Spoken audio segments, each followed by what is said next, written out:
chaîne de télévision. Nous ouvrons ce journal télévisé par une information qui fait la une depuis ce 24 octobre 2020. On parle de ce massacre dans la ville de Koumba, dans le département de la Mémé. Près de 6 élèves ont été abattus par des combattants séparatistes. Un assassinat qui n'a pas fait attendre la réaction de l'État du Cameroun par un communiqué rendu public par le ministre de la Communication qui revient sur les faits de ce samedi 24 octobre dans cette école, dans la localité de Koumba. On parle aussi de la réaction du gouvernement, mais surtout les objectifs sécuritaires pour éviter de nouveaux massacres dans cette partie du Cameroun dite zone anglophone. Reportage. Au moins 6 élèves âgés de 9 à 12 ans ont été tués et plusieurs blessés graves dans un massacre perpétré dans une école à Koumba, dans la région du sud-ouest Cameroun, ce samedi 24 octobre, selon le bilan communiqué dans la soirée par le Premier ministre camerounais Joseph Dione-Ngouti. Le gouvernement de la République, par le biais de son porte-parole, ministre de la Communication René Emmanuel Sadi, a organisé un point de presse dans lequel il revient sur ce drame orchestré dans le département de la Mémé, région du sud-ouest Cameroun. Selon ce communiqué, un groupe de près d'une dizaine de terroristes munis d'armes de guerre et constitués en véritable commando a fait éruption à bord de 3 motocyclettes dans l'enceinte du complexe scolaire privé dénommé Modèle Franciscain International Bilingual Académique et a froidement ouvert le feu sur des élèves se trouvant dans les salles de classe. Le bilan fait 6 élèves assassinés, soit 5 filles et un garçon âgés de 9 et 12 ans et 13 blessés, soit 10 filles et 3 garçons. Informé de la survenance de cette tragédie, le président de la République, son Excellence Paul Biya, a instruit la prise en charge immédiate des blessés, lesquels ont été promptement évacués dans les établissements sanitaires appropriés de la ville de Koumba, Boye et Mutengeli. De même, les autorités administratives locales mobilisées de manière optimale ont veillé au transfert des dépouilles des victimes à la morgue de l'hôpital du district de Koumba. Sur le plan sécuritaire, le ministre de la Communication René Emmanuel Sadi fait savoir que des unités spéciales de forces armées camerounaises ont entrepris la sécurisation de la ville de Koumba. Le gouvernement de la République, choqué et profondément indigné, condamne avec la dernière énergie les auteurs de ces actes odieux, lâches et abominables perpétrés contre des jeunes innocents. Fin de citation. Le gouvernement dans ce communiqué appelle la coopération active et sincère des pays amis où sont hébergés les commanditaires de cette rébellion armée ainsi qu'à celle des organisations internationales si attachées à la défense des droits de l'homme afin qu'ils aident à neutraliser et à consolider le processus de pacification des régions du nord et sud-est Cameroun. Par ailleurs, le MINCOM fait savoir que l'État du Cameroun refute catégoriquement les allégations mensongères ainsi que les subterfuges et autres manœuvres des dites bandes armées tendant à imputer sans scrupule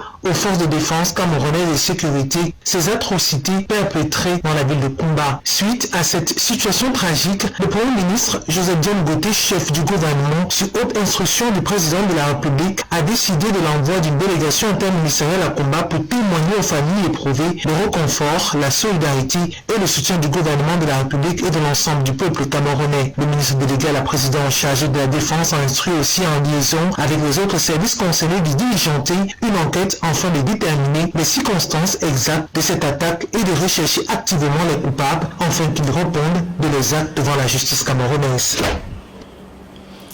Et en attendant les résolutions de l'enquête qui a été ouverte, il faudrait préciser que le préfet de la Mémé a pris des nouvelles dispositions pour tous les établissements scolaires qui n'ont pas encore été enregistrés.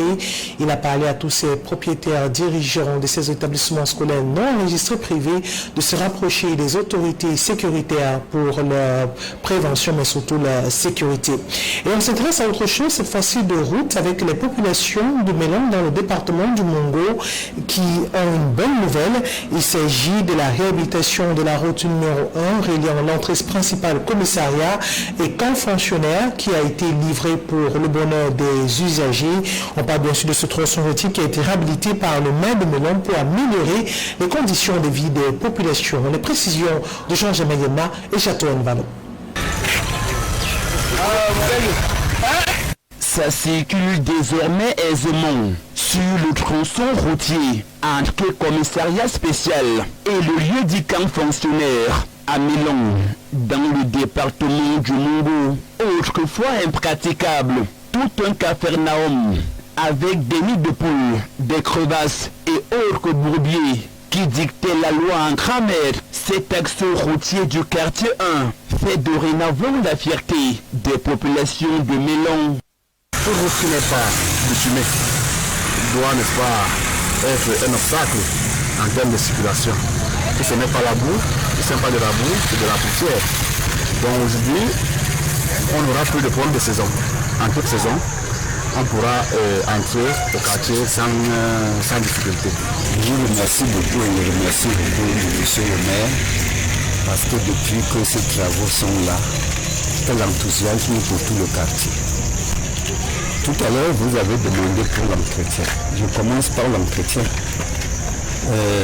Nous, on fait résolu désormais pour aucune rigole, même nous-mêmes, avec la main là, on va essayer de trouver des rigoles pour que cette route nous reste plus longtemps, parce que ça nous apporte un plus.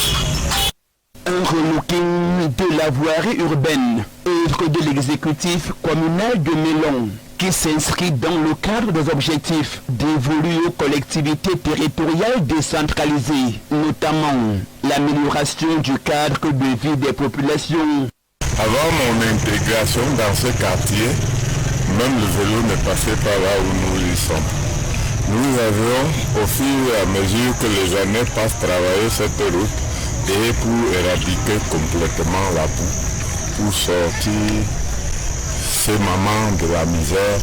On a essayé, les enfants, on les a formés à faire ce que vous voyez là. Moi j'appelle même miracle parce que si on dit aux experts que c'est les enfants du quartier qui ont fallu des melons, qui ont fait ce goudron, personne ne va croire. Mais la réalité est là, l'œil est là pour apprécier la qualité du travail. Parce que je vous assure que si les engins ne m'appartenaient pas, c'est impossible de faire le gradillonnage. Hein? Ça c'est le vrai bitume et c'est du vrai bitume. Et c'est où je pense que nous devions aussi soutenir l'État. Et là où la route passe, le développement suit. La maxime, bien connue, trouve tout son pesant d'or le long du dit tronçon. Il y a une dame dedans qui a fait son végétariat là-bas et ça marche. Ça veut dire que cette route a déjà apporté plus d'un emploi dans ce quartier. Ce qu'il passe. Il y a beaucoup de choses qui se passent ici, que ce soit dans le développement commercial, agricole, et c'est là où nous remercions depuis le maire, que Dieu le bénisse. Étalé sur un linéaire de 610 mètres, cet axe routier est une belle illustration du développement local. Un véritable ouf de soulagement des populations de Mélon. Et parlons toujours des infrastructures routières. Rendons-nous cette fois-ci dans la ville d'Edéa, située dans le département de la Sanaga maritime, où les populations sont aux abois et dénoncent un manque criard de routes, mais aussi le mauvais état de celle-ci à travers l'arrondissement d'Edéa premier principalement. Et le maire de cette circonscription administrative parle d'une lenteur administrative. Les précisions, le compte rendu de Jean Gemayena et Jean Blestonier.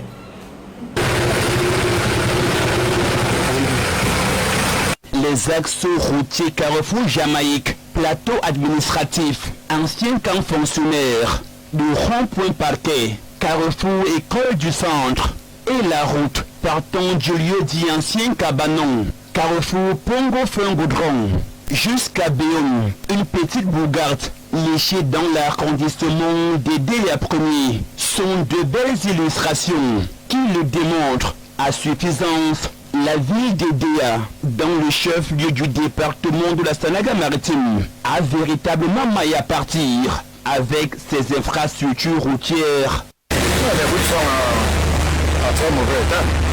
Bon, il est vrai, nous sommes en saison pluvieuse. On attend beaucoup du maire d'Edéa premier.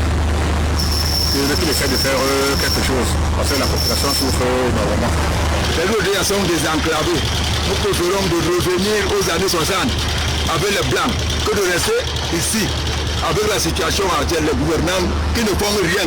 Pas le fondement. Oui, je pense que les routes d'Edéa, pour moi, ça fait une honte parce que Edéa, étant donné que c'est une petite ville et qui produit vraiment de l'argent où on n'arrive pas à arranger les et même quand il faut arranger, ils ne font pas du sérieux. Ils font du n'importe quoi. Des populations, singulièrement celles des DEA premiers, ne se souviennent même plus de la dernière année où une couche de goudron est passée sur l'une des artères de la ville. Quand il restait, comme dire, quand j'étais petite à l'époque, ici là partout c'était goudronné, les lampadaires partout. Maintenant, moi j'ai envie de fuir aider. Mais je ne sais pas comment faire. Aider, pas la peine, papa. Aider à pourri. Pourri, c'est le mot. Pas de route, il n'y a même pas de route. Après la scène, quand tu quittes Douala, aider comme ça. Alors rien. Je te dis que c'est mauvais. C'est impraticable, ça ne vaut pas la peine. Ça ne vaut pas la peine, c'est grave. Mais on veut tous les jours, on veut tous les jours. Une situation alarmante dont semble maîtriser le maire des DEA premiers qui évoque les écueils de ces 100 jours à la tête de l'exécutif communal. Il y a eu le chômage, au moins la jeunesse, qu'est-ce qu'on en fait? Il y a eu la réalisation, il y a eu la sécurité, il y a eu beaucoup de sujets qui ont été naturellement, parlant de la jeunesse, j'ai ouvert un guichet ici, il y a l'emploi jeune, donc c'est ouvert que les gens viennent s'inscrire, c'est gratuit. Il y a effectivement les infrastructures, nous avons décidé, nous avons jeté de faire les routes qui partent du goudron vers les quartiers, de les faire en série définitive. Décidément, au-delà du manque de l'énergie électrique, paradoxalement, dans une ville dite lumière, et il y a manque d'eau, de routes et que sais-je encore.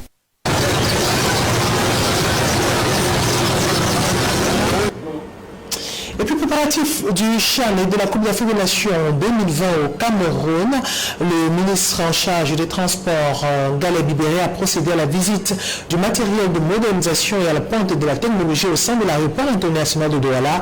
Il a profité de cette visite pour réceptionner aussi le matériel visant à rehausser le blason de cet aéroport international de Douala. Les précisions de Frédéric Moutomé dans ce reportage. En moins de 3 mois du championnat d'Afrique des Nations Cameroun 2021, l'aéroport international de Douala est loin de répondre aux normes internationales. La plateforme aéroportuaire, qui est l'un des points d'accès du Cameroun, présente plutôt un visage qui laisse à désirer. Des équipements vétustes qui prêtent à confusion et qui ne rassurent pas au niveau international. Fort de ces postulats, le gouvernement de la République a pris ses responsabilités face aux échéances à venir et à l'occasion du matériel flambant neuf a été acquis pour ainsi renforcer la capacité en équipement mais également en gestion de cette plateforme aéroportuaire. Nos opérations pour toutes les compagnies, nous avons un objectif, c'est de revenir à la capacité qu'on avait auparavant. Nous avons un intérêt commun, c'est d'offrir à nos clients, notre clientèle camerounaise, des services vraiment de qualité. Et pour ça, nous avons besoin évidemment d'un équipement de pistes de qualité. Et c'est ce que je vois aujourd'hui. Le nouveau matériel acquis a d'ailleurs été présenté au grand public par Jean-Ernest Ngalabibé Massena, le ministre des Transports, autorité de tutelle. C'est ce qui vient confirmer l'instruction qui nous a été donnée par le chef de l'État, son Excellence Paul Biya, de mettre en place un programme de modernisation de nos places aéroportuaires. Ceci nous touche particulièrement, nous en sommes heureux pour le gouvernement, pour notre pays, qui, vous le savez certainement, est à moins de 3 mois de la réception de 2 grandes compétitions sportives, 2021 et 2022. Une acquisition comme celle-là donne plus de visibilité et montre le leadership de notre pays en termes de matériel de dernière génération. Et nous sommes vraiment heureux de cette acquisition. Par ailleurs, l'aéroport international de Douala est appelé à devenir une plateforme d'éclatement du fret aérien et l'acquisition du nouveau matériel de chargement vient lui donner un souffle nouveau. Le matériel a des particularités d'être déjà un matériel hyper moderne au regard de sa capacité à pouvoir accélérer le temps de traitement des aéronefs. Nous pouvons faire un traitement simultané et à garantir la ponctualité de ces vols. Précisons que ce nouveau matériel ainsi acquis rentre dans le vaste projet de modernisation de l'aéroport international de Douala, lancé en 2016 à travers sa première phase, qui a porté sur la réhabilitation des chaussées aéronautiques. La deuxième phase concernant la reconfiguration et la rénovation du terminal passager, quant à elle, a débuté en juin 2020 à travers un appel d'offres international restreint, et les travaux à proprement parler d'une durée de 24 mois sont prévus débuter au premier semestre de l'année 2021. Lutte contre le désordre urbain, les effectifs municipaux de l'arrondissement de Douala 3e frappent le point sur la table accompagnés des autorités administratives. Et comme on va le présenter, le reportage qui suit, vous verrez l'installation anarchique des commerçants sur la chaussée au niveau de Niala et même sur les rails. Voici un reportage que nous proposent nos reporters Jean-Jamal Guéma et Patrice Foucault qui sont descendus sur le terrain. Ici, l'exception est devenue la règle. Et la règle, l'exception, au marché Niala-Château, dans le 3e arrondissement de la ville de Douala. C'est à même le sol, sur la chaussée, les trottoirs et même sur le terre-plein que les commerçants exercent leurs activités. Si même nous occupons cet espace, ce n'est pas à notre gré. C'est parce que vraiment nous ne savons pas là où aller. Vous regardez d'autres marchés partout à Mokolo, le Dakar, Ndokoti, comment ça se passe. L'État camerounais ne travaille pas comme il faut. Moi je parle en tant que représentant de fripiers d'ici, Château Niala. Je suis au moins à 7 ans. Donc si vous voyez, nous nous retrouvons là, même si on nous chasse dans ce couloir, nous allons nous retrouver dans les abords. On va faire la même chose, comme dans d'autres marchés. Ce qui est là est que nous en sommes conscients, mais nous allons faire comment? On se débrouille comme ça, nous avons les grands enfants qui ont même la licence, qui ont le doctorat, mais ils ne font rien. Nous allons faire comment? Le matin, il faut que l'enfant te demande le beignet, il faut qu'il mange. Et pourtant, c'est l'enfant qui allait te nourrir maintenant, mais c'est toi qui continues à nourrir l'enfant. Hein? Nous en sommes conscients que vraiment l'endroit que nous sommes, c'est exposé. Mais nous allons faire comment? C'est ici au moins qu'on trouve notre pain quotidien.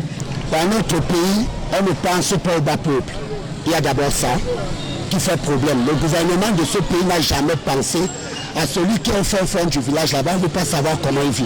Si nous nous retrouvons aujourd'hui, c'est parce que le gouvernement s'en fout de la jeunesse. Mais dans leur débat politique, il parle toujours de la jeunesse. Quand nous parlons, par exemple, des marchés, on va nous enlever ici, c'est bien beau. Mais le plan d'accompagnement, c'est quoi? Les mesures d'accompagnement, c'est quoi? Oui, nous-mêmes, nous voulons quitter, nous voulons qu'il y ait le développement. Mais comment? En nous brutalisant, en nous chassant comme des étrangers, il faut créer des marchés. Nous introduire là-bas, dans ces marchés, nous prélever, ne serait-ce que 100 francs par jour. À cheval entre le rail et la nationale numéro 3, axe lourd, Douala-Yaoundé, ces commerçants du marché Niala-Château sont conscients du danger permanent au quotidien, au regard du trafic de plus en plus dense sur ce tronçon routier. Parce qu'il y a les voitures, il y a les grenades qui passent ici, là il y a même des accidents. Nous avons peur, mais maintenant alors, nous sommes pour se débrouiller. Si on passe à la maison, on va manger, nous avons les enfants, nous sommes les mères de famille, nous avons les enfants à l'école. Quand nous au marché, là vous allez nous envoyer, là c'est normal. Si on vous envoie à la maison, on va faire comment? Oui, c'est vraiment dangereux de notre côté. Mais pour le moment, on n'a pas de marché. C'est pour cela que nous sommes ici. C'est manque où aller. Il faut qu'on nous envoie le marché là où on doit aller. Nous-mêmes, nous ne sommes pas fiers d'être ici. Nous ne sommes pas fiers. Nous reconnaissons que nous sommes là, c'est tellement dangereux. Mais nous sommes des parents, des hommes mariés avec des enfants. Moi, quand vous voyez, j'ai 3 enfants. Si je ne fais pas comme ça, je vais faire comment? Oui, c'est très dangereux, c'est vrai. Mais qu'est-ce qu'il faut faire? Parmi nous, il y a ceux qui n'ont pas de capital. Mais ils veulent vivre. Ils veulent vivre. Ils ont des familles à nourrir. longtemps sur la table du maire de la commune de Douala 3e le projet de délocalisation de ce marché pour un autre site se dessine progressivement sur le terrain, d'où les travaux d'aménagement routier qui sont en cours depuis quelques mois le long du quartier Japoma. Notre premier objectif, c'était de remettre la propriété sur la route qui dessert notre village du début à la fin. Donc vous avez l'axe Japoma qui part du marché de Japoma jusqu'au pied de la chaufferie supérieure du canton Bakoko. Donc le premier objectif, c'était de curer le caniveau, de faire la propriété sur les bords de notre route. Vivement, cette délocalisation du marché Niala-Château pour enfin tourner la page du sang sur cet axe routier accidentogène. Un vent nouveau et de modernité souffle sur la passation des marchés publics au Cameroun et la digitalisation de ce secteur d'activité vient apporter une véritable bouffée d'oxygène dans un contexte où un secteur très souvent controversé, la passation des marchés publics en ligne, comment ça se passe et qui sont les bénéficiaires. Tentative de réponse dans ce reportage que nous proposent nos reporters Patrick Vagnan et Patrice Foucault dans ce reportage. Le système de passation des marchés publics au Cameroun se fera désormais en ligne. Il s'agit donc de passer effectivement à un autre jalon qui consiste justement à utiliser l'outil informatique, le digital, dans le cadre de la passation des marchés publics. C'est quoi le premier résultat? Les premiers résultats, comme on l'a dit, sont assez élogieux. C'est vrai que ça n'a pas encore attiré la foule, comme nous l'aurions souhaité. Et c'est tout ça l'intérêt justement de notre descente ici à Douala, où nous sommes venus effectivement sensibiliser. C'est des acteurs pilotes. J'insiste sur le fait que nous sommes encore dans une expérimentation, une phase de pilote, pour que ceux-là justement commencent à s'approprier l'outil informatique, l'outil COLEPS, qui est le passation de marchés en ligne. Ce nouveau système a visiblement un impact sur la passation des marchés publics au Cameroun, même si l'on observe quelques appréhensions. Les autres ont toujours la peur de l'inconnu, mais je pense que toute réforme ici se doit d'emprunter une démarche tout à fait pédagogique pour que les peurs et les certitudes puissent justement être, à ce niveau-là éprouvées et que les uns et les autres se sentent tout à fait sereins par rapport à la nouvelle méthodologie que nous voulions pouvoir leur imposer. Ce processus de digitalisation n'annule pas le système classique existant, mais vient plutôt en ajout pour une bonne fiabilité de passation des marchés. Le système de passation des marchés en ligne n'est pas un système qui viendra remplacer le système classique en réalité. Nous passons, comme je l'ai dit, à un palier supérieur qui lui-même fait partie de la vague, de la dynamique d'ensemble sur le plan mondial qui nous dit qu'en réalité, qu'on utilise de plus en plus la digitalisation dans le cadre de la passation des marchés publics. C'est une nouvelle ère qui s'ouvre avec cette option de passation de marché en ligne. Elle lutte contre la riposte à la pandémie coronavirus dans le but de réajuster la stratégie de riposte contre cette maladie. Le ministre de la Santé publique, le Dr Malaouda Malachi et ses partenaires ont mis sur pied une campagne dans les 10 régions du Cameroun pour évaluer et estimer la séroprévalence des anticorps dans le corps des personnes infectées. Et la ville de Bafoussam, située dans la région de l'Ouest Cameroun, a accueilli une délégation de cette campagne dans la salle de conférence de cette délégation de ce département ministériel. Les précisions de Patrick Vagnan et Yabel Kwamo depuis la région de l'Ouest Cameroun. La région de l'Ouest Cameroun enregistre à ce jour un total de 1354 cas positifs au coronavirus, parmi lesquels 1275 guérisons, 14 cas actifs et 66 décès, soit un taux de guérison de près de 95% et un taux de létalité de 2%. De l'avis des professionnels de la santé, les patients présentent plusieurs cas de figure. Et cette enquête de séroprévalence des anticorps anti-Covid-19, c'est pour permettre de voir le niveau d'abord de contamination de population. Et ça c'est un. De savoir ensuite si des personnes, parce que vous savez que le Covid n'étant pas toujours bien connu, s'il y a des personnes qui présentent des anticorps qui sont résistants à ce gène. Donc c'est pour ça que cette enquête est très importante et va s'effectuer, comme vous l'avez précisé, de manière hasardeuse. On va choisir des gens au hasard, mais dans des cibles, et il faudrait que ce soit représentatif.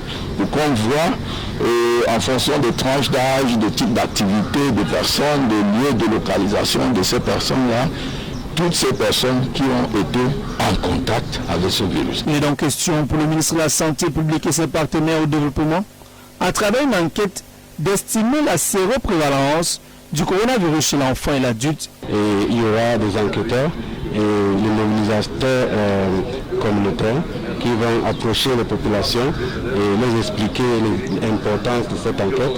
Et ils vont être dirigés vers le centre où ils seront administrés un questionnaire après l'obtention de leur consentement. Et après cela, on va prélever une petite quantité de sang. Les données collectées seront transmises au niveau central pour compilation avec celles des autres régions afin de connaître les statistiques fiables du taux de prévalence de la maladie au Cameroun. L'Organisation mondiale de la santé accorde une importance particulière à cette enquête qui lui permettra de mieux comprendre le comportement du coronavirus.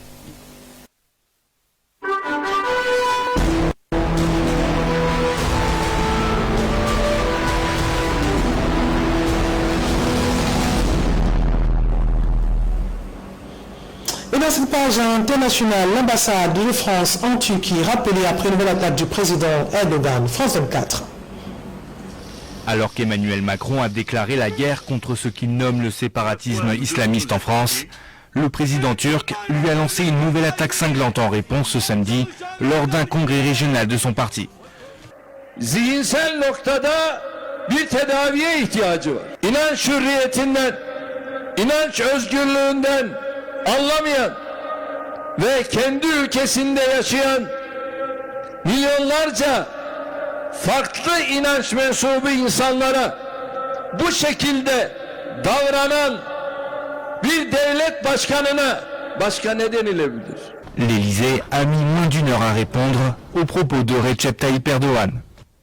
Les propos du président Erdogan sont inacceptables. L'outrage et la grossièreté ne sont pas une méthode. L'exécutif français pointe aussi l'absence de condoléances de la part du président turc après la décapitation du professeur Samuel Paty à l'extérieur d'un collège la semaine dernière en banlieue parisienne. Mais la Turquie n'est pas la seule à passer à l'offensive contre la France. Les appels au boycott se sont multipliés dans plusieurs pays du Moyen-Orient, alors qu'Emmanuel Macron a promis lors de la cérémonie d'hommage à Samuel Paty de ne pas renoncer aux caricatures du prophète Mahomet, une pratique strictement interdite par l'islam.